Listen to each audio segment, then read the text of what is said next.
पिछले कुछ दिनों से यह तस्वीर सोशल मीडिया पर वायरल हो रही है। एक स्केच जिसे देखने से लगता है कि उसे किसी बच्चे ने बनाया है। एक हाथी है जिसकी गर्दन के पास एक बच्चा बैठा हुआ है। तस्वीर के जरिए यह सवाल पूछने की कोशिश की गई है कि क्या वाकई ऐसा संभव है कि किसी हाथी के सिर को काटकर उसे इंसान की गर्दन पर जोड़ दिया जाए। गणेश चतुर्थी के दौरान वायरल हो रही इस तस्वीर में बुनियादी रूप से दो सवाल खड़े किए गए हैं। पहला ये कि क्या प्रैक्टिकली ऐसा पॉसिबल है कि आप किसी जानवर की गर्दन को काटकर उसे इंसान की गर्दन पर जोड़ दें। दूसरा ये कि हाथी के सिर का आकार मनुष्य के सिर की तुलना में बहुत ज्यादा बड़ा होता है। ऐसे में हाथी के बच्चे का सिर इंसान के शरीर से जोड़ना बेमानी लगता है।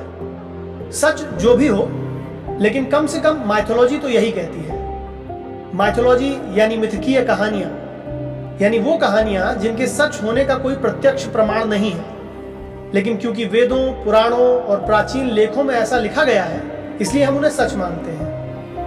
गणेश की पूजा करने वाले अधिकतर लोग ये बात जानते हैं कि पार्वती ने एक बार एक खूबसूरत प्रतिमा बनाई थी जो उन्हें इतनी अच्छी लगी कि उन्होंने इसमें प्राण फूंक दिए। गणेश का निर्माण करने के बाद जब पार्वती नहाने गईं, तो उन्होंने गणेश को गुफा के द्वार पर यह कहकर खड़ा कर दिया कि कोई भीतर नहीं आने पाए। शिव जब पार्वती से मिलने आए तो वो सीधे गुफा के भीतर जाने लगे। गणेश ने जब उन्हें रोका तो दोनों के बीच लड़ाई हो गई।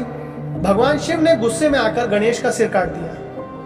पार्वती जब बाहर आई और उन्होंने देखा कि शिव ने गणेश का वध कर दिया है तो वो जोर जोर से रोने लगी। उन्होंने शिव को पूरी बात बताई। उन्होंने शिव से कहा कि वो उनके बालक का सिर वापस जोड़ दें। इस पर शिव ने एक हाथी की गर्दन काटकर उसे गणेश के सिर पर लगा दिया। इसके बाद से हम सभी गणेश के हाथी के सिर वाले स्वरूप को ही जानते हैं। अब सवाल यह उठता है कि क्या वाकई ऐसा संभव है? कुछ गिनी चुनी कहानियों को छोड़ दें तो मेडिकल साइंस में अब तक ऐसा कोई भी पूरी तरह से कामयाब प्रयोग देखने को नहीं मिलता है। हालांकि ऐसी कोशिशें कई बार की गई हैं। साल 1900 में पहली बार इंसान ने जानवरों के सिर को ट्रांसप्लांट करने की कोशिश की थी।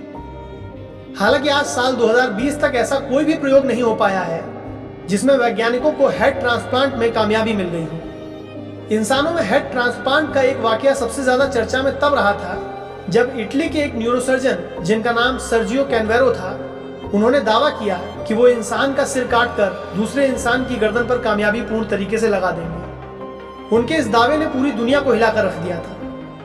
उनके इस प्रयोग के लिए उन्हें 2 वॉलंटियर भी मिल गए थे। पूरी दुनिया की नजरें सर्जियो पर थी, लेकिन दुर्भाग्य से उनका यह प्रयोग असफल रहा। आपको बता दें कि इंसान का सिर और शरीर लाखों तंत्रिकाओं से जुड़ा होता है जो स्पाइनल कॉर्ड के जरिए दिमाग से संपर्क करती है। साथ ही एक सबसे बड़ी चुनौती यह भी है कि आपके दिमाग को अगर सिर्फ 5 मिनट के लिए ऑक्सीजन नहीं मिले तो गेम ओवर है। जबकि इस किस्म के जटिल प्रयोग को करने के लिए घंटों का वक्त चाहिए या कई बार इसमें कई दिन भी लग सकते हैं। हमें इस बारे में बात करते वक्त ये ध्यान रखना होगा कि हम जिस काल की बात कर रहे हैं तब का विज्ञान आज के विज्ञान की तुलना में बहुत ज्यादा आगे था। इसीलिए हम आज उसे पराविज्ञान कहते हैं। हमें नहीं पता कि क्या वाकई शिव ने अपने पुत्र की कटी हुई गर्दन की जगह हाथी का सिर लगा दिया था। हमें नहीं पता कि वह ऐसा किस तरह कर पाए होंगे, लेकिन कम से कम हमें इतना जरूर पता है कि वर्तमान में मेडिकल साइंस सफलतापूर्ण हेड ट्रांसप्लांट नहीं कर सकी है। वायरल हो रही ये तस्वीर एक तरह की जिज्ञासा जरूर पैदा करती है, लेकिन धर्म में मानने वालों का कहना है कि हमें ईश्वर पर सवाल नहीं उठाना चाहिए। ऐसे में जरूरत इस बात की है कि हम किसी भी धर्म या संप्रदाय को ठेस नहीं पहुंचाएं। जो विज्ञान में यकीन करते हैं वो विज्ञान को माने और जो धर्म को मानते हैं वो उसे माने, क्योंकि आफ्टर ऑल हम एक ऐसे मुल्क में रहते हैं जहां सभी को अपनी तरह से जीने का अधिकार है। कम से कम संविधान तो ऐसा ही कहता है। हमारा ये वीडियो अगर आपको अच्छा लगा हो तो इसे लाइक और शेयर कीजिए। हमारे नए वीडियोस का नोटिफिकेशन लेते रहने के लिए हमारे चैनल को सब्सक्राइब कीजिए और बेल आइकन पर टैप करके ऑल पर क्लिक कीजिए।